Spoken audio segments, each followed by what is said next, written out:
Dieu, qui veille paternellement sur tous, a voulu que tous les hommes constituent une seule famille et se traitent mutuellement comme des frères.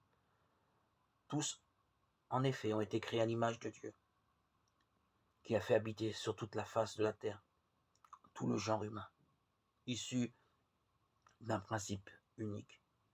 Et tous sont appelés à une seule et même fin, qui est Dieu lui-même.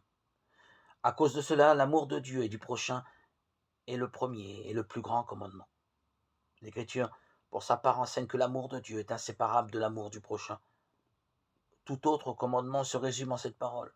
Tu aimeras le prochain comme toi-même. La charité est donc la loi dans sa plénitude. Romains 13, 9, 10.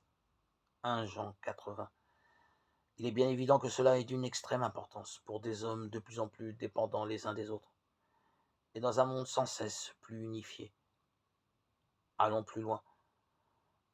Quand le Seigneur Jésus prie le Père pour que tous soient un, comme nous sommes un, Jean 17, 21, 22, il ouvre des perspectives inaccessibles à la raison et il nous suggère qu'il y a une certaine ressemblance entre l'union des personnes divines et celle des fils de Dieu, dans la vérité et dans l'amour. Cette ressemblance montre bien que l'homme, seule créature sur terre que Dieu a voulu pour elle-même, ne peut pleinement se trouver que par le don désintéressé de lui-même.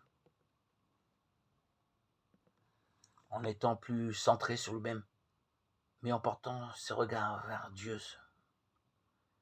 alors il trouvera la réponse à tous ses maux, à tous ses fardeaux, à toutes ses souffrances. Son ego sera dissous comme un sucre que l'on met dans un verre d'eau. Il fondra comme neige au soleil. Il sera alors tout à Dieu et à Dieu seul.